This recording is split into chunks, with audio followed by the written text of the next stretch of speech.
I felt it getting stale, you know, around season 6. Actually, I also felt it getting stale around season 2 and season 1, but I would get these second wins.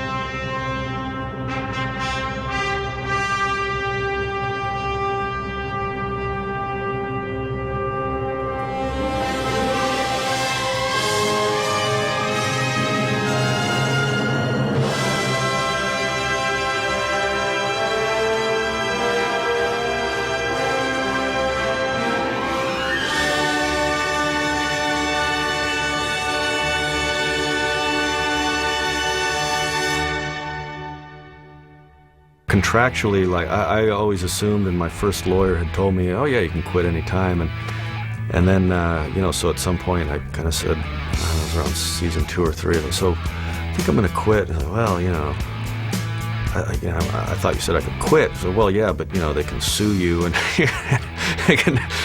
So, oh, well, you didn't tell me that part when I signed it. That was that manager dude from Burger World. He says you have to go to work right now. No way! That sucks! It sucks! I think my contract, like with all the renewing options, went to 8 seasons. I was like, 8 seasons? You gotta be kidding me. Hey, how come you don't have to go to work? 'Cause I'm like busy watching TV. Oh, yeah. What I did is I ended up with the Beavis and Butt-Head movie. I kind of negotiated. I said, okay, well, I'll do this movie, but we gotta end it at season 7, you know. So, or maybe it was the sequel. Anyway, somehow I used my leverage to negotiate out of the last season. So, a season being 30 to 35 episodes. So we did a total of 7 of them. Well, I'm Beavis, and I'm a miracle or something. And I'm sick of all you people getting in the way of my natural power. Butthole. I really liked National Lampoon when I discovered it my senior year in high school, and the first couple of years of college I used to read that a lot. I used to always wish that those comics in National Lampoon were animated. You know, I'd always imagine them animated, and I always like it in print or in a comic when you see somebody laughing and they actually spell it H-U-H. It's like, huh, huh, huh. So when I'd drawn the first storyboard for Beavis and Butt-Head, I just kind of drew these huh, huh, huhs around them all the time. I was even thinking of animating them as they talked. That was too much work, so I didn't do it. Yeah, that was cool.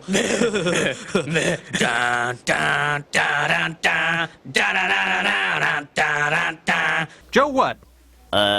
Mama? Joe Mama. Hey, that's great!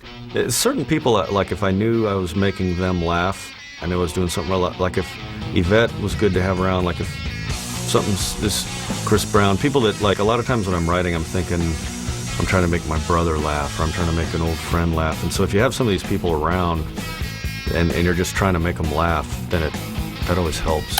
You know, the most important thing you can have on a camper is a good propane regulator. Hey, baby. Fire! Fire! Fire! I didn't even know what these words meant. I got to tell you, they lied to me. I actually found out through Tony Eastman what things meant, and I asked him, Mike, Chris, is that what you meant? No, we didn't know that. You know, cornhole and well, I didn't even know.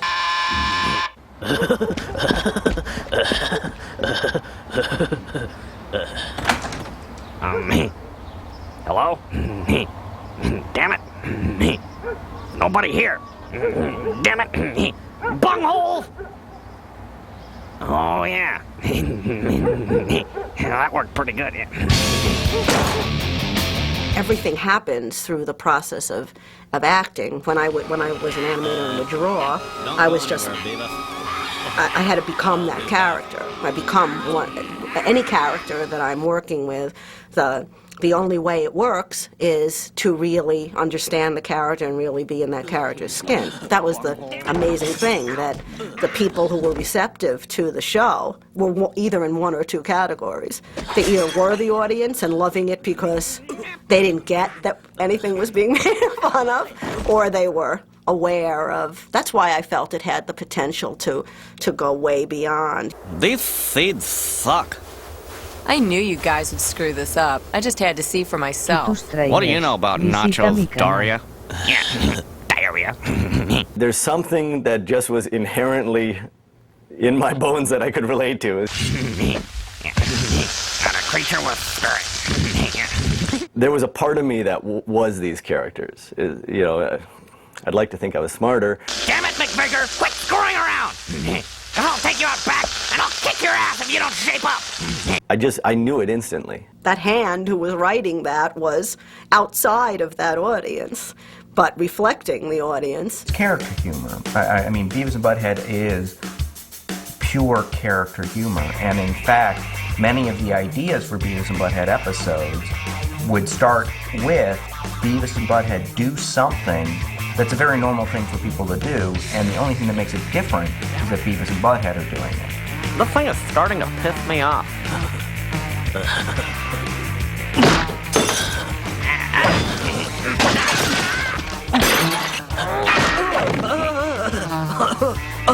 Mike had come from a comedy tradition that hadn't been on TV at the time. While it seemed very crude and edgy, it was really a very old-fashioned, sort of slow, countrified kind of style of comedy, where the comedy came out of characters simply behaving rather than acting. There's actually a line you could draw between Beavis and Butt-Head and Andy Griffith in terms of the style of the way the comedy worked.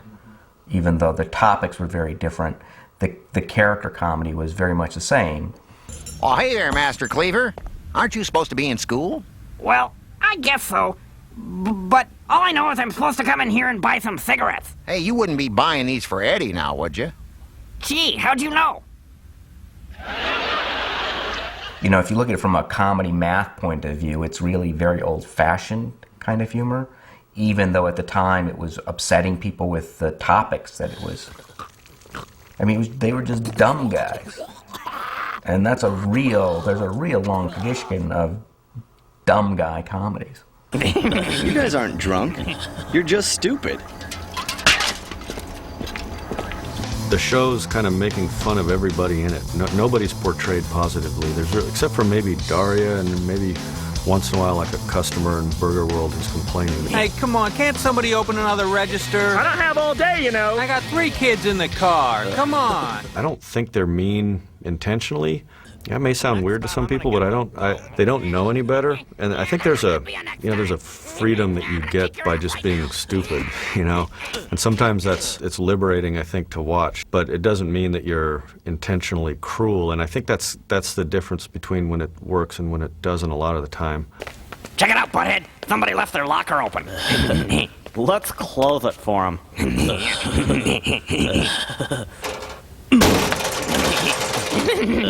Let's close it again. Like they say, the difference between good and great is in the details, you know, and that's why, you know, sometimes I drive people crazy on King of the Hill about those little details in the animation, but it's so important. Beavis, everything I need for the rest of my life is in this store. Yeah, it's closed. This sucks. People who go to animation school, it's tough. It was tough on my shows anyway, because I don't like a lot of the standard cartoon things. Like the standard cartoon way of having someone talk, the Hanna-Barbera thing, is you have them go like this, and then when they talk, they put their hand like this. Well, they make a point and they go da-da-da, and then they move their hand. You know, they move their head up and down like this, and it's cocked wrists when they hold a drink, and it's really effeminate. Characters are either overly effeminate or over muscular, and you know, some of that even got through. There's an episode, Car Wash, where Butthead says something to Beavis. I'll say I'm like your lawyer, and I'll tell the driver to like pay us off. They had him laughing with their, you know, like going, you know, when they're doing their dumb laugh, and it took a while to get rid of all that stuff and to get you know, a lot of the more subtle things in the animation working, but it's always nice to hear that people notice stuff like that, because, you know, that's the kind of thing that I would obsess over.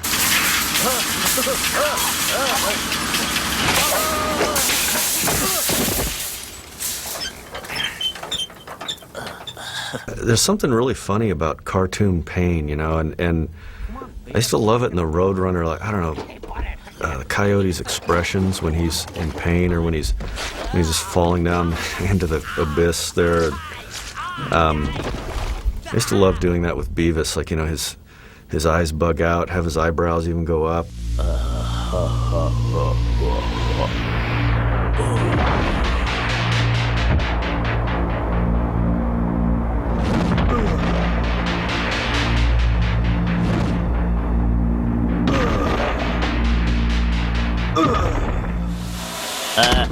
Here's a quarter. Could you, like, buy me one of those, you know, those things you put in your thing when you know, got your thing? One of the girls who worked on the show had come in, and she just dyed her hair purple or something, and there were a couple writer types just kind of doing the usual, like, oh, something looks different about you. I'm not sure what it is. And Felton's just sitting there quietly, and you know, they're doing their kind of jokey, like, oh, is it your shoes? And Felton kind of goes, yeah, so, something looks different. Did you get your tubes tied? I was like, what? But then I ended up, you know, going into the booth, and I had Beavis say, that chick looks like she had her tubes tied, and Butthead saying, what are you talking about? And, you know, it's just, Felton was always good that way, to just kind of derail things. And when I'd need somebody to just take it into left field, he was always good at that. Would you like to pet my poopy? No, thank you. Drive through. Mike also told me about some friend of his that used to masturbate into a fish tank. You should ask him about that. But then, you know, that's a level that most of us are at. You know, some of us outgrow it, and many of us don't. Maybe you should stick your wiener in the bug zapper. Yeah. Let's get this down here.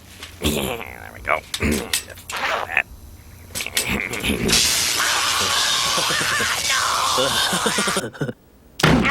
Don't wear yourselves out, boys.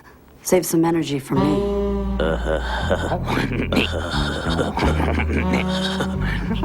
This is it, Beavis. We're finally gonna score. Thank God. When we let people know we were doing the movie, you know, people like Bruce Willis, Demi Moore, and others came out of the woodwork and wanted to do voices, and it was the easiest booking we've ever done, even though those people didn't really get paid too much to do it. Bruce Willis came up, you know, in the script I had said sort of a Jack Ruby type character or something like that, and he came up with something that just worked perfectly with the way it was drawn. You sure these guys can pull this off, Earl? It's gotta look like an accident.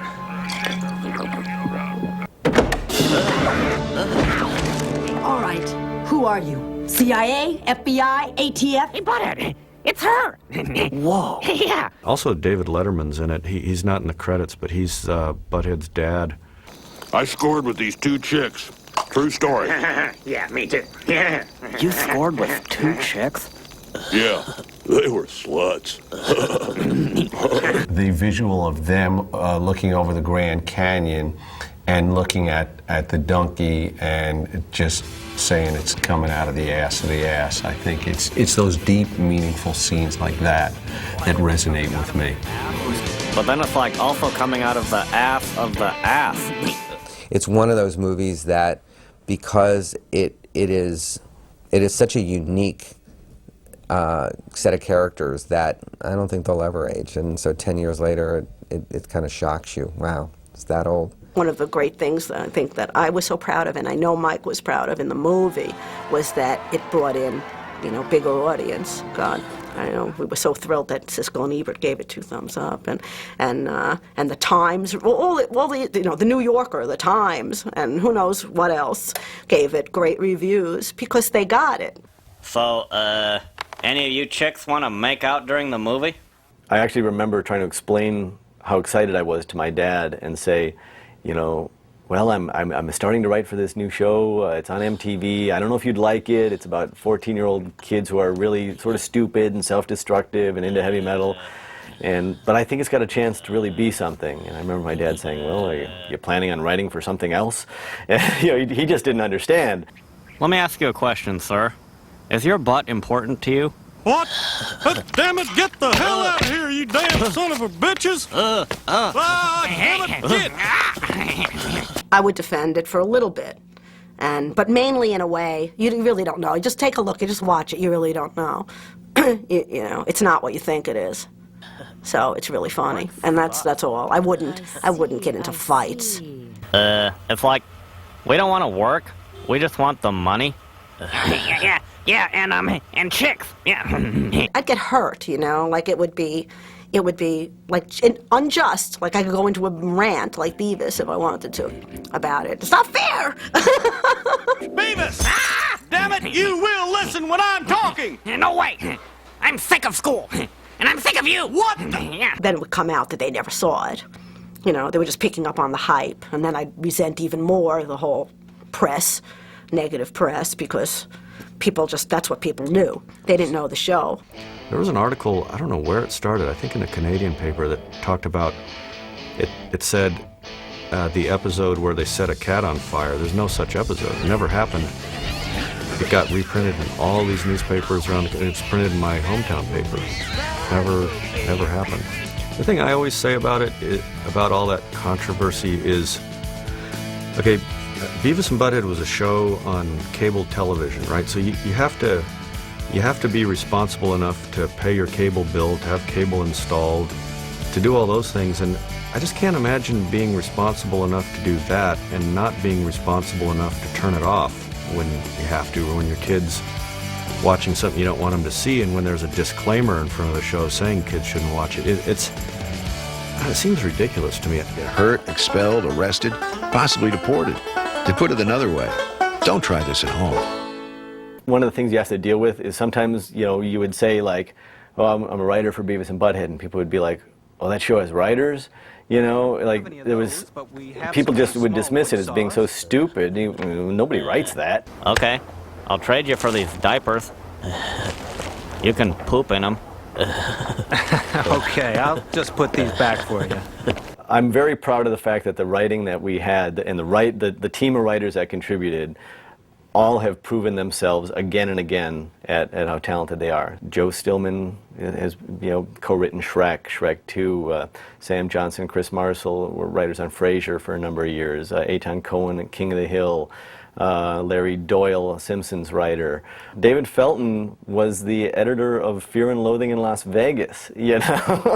Well, I think it was a very exciting time to be here at MTV, and I just think that it's one of those things that personally, like, you never know what's going to happen in your life, and it just came out of the blue, and like everybody's life was changed for a while, and it was very, a lot of fun, and the fact that we were all like getting work and credit and awards for something so stupid. I mean, I've written some important pieces in my time and stuff like that, but this was probably as much fun as I've ever had. Yeah, I'm starting to feel it. You know, Beavis, it doesn't get any better than this.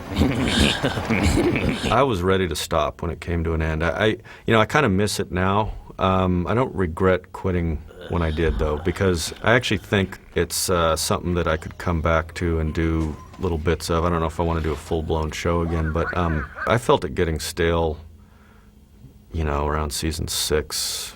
Actually, I also felt it getting stale around season 2 and season 1, but I would get these second wins that would carry me through, and I don't know, I was so tired of doing it. You boys remind me of me when I was a kid. Yeah. Someday we're gonna be like you. Yeah. We're gonna be drunk. That's my boys. I think the main thing is we all needed a little bit of a break. I think the movie was sort of the capper, even though I think in our final season, which aired after the movie came out, I still think we did some really strong episodes. And I think in a way we could have kept going strong with the episodes. If Mike ever wanted to make more Beavis and Butt-Heads, I'd happily contribute. They're such versatile characters, that even though they seem one-dimensional in terms of their personalities, that makes them so versatile to put them in almost anything. You could bring them back today in a second and put them in today's world, which is slightly different than that world, and they would be just as funny in it. Because they are, at their root, almost kind of classic comic characters. And Mike knows that I would love to do a sequel because I do feel like that it hasn't aged. In fact, if anything, there's a whole new generation that could discover Beavis and Butt-Head. Maybe it's on the home video now. Well, I've thought about that, you know, what's it like bringing him back?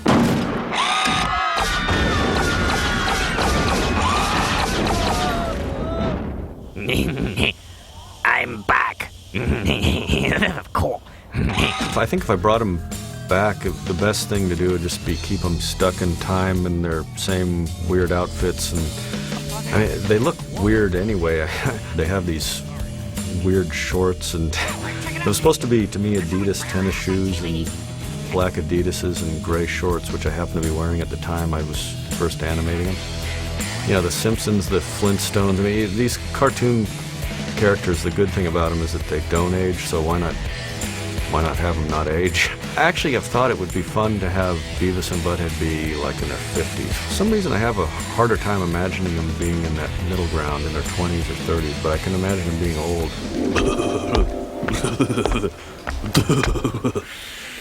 This sucks. Let's go get drunk. Yeah. You create these iconic characters, and they don't really age, and I think that's the case here. You're gonna die!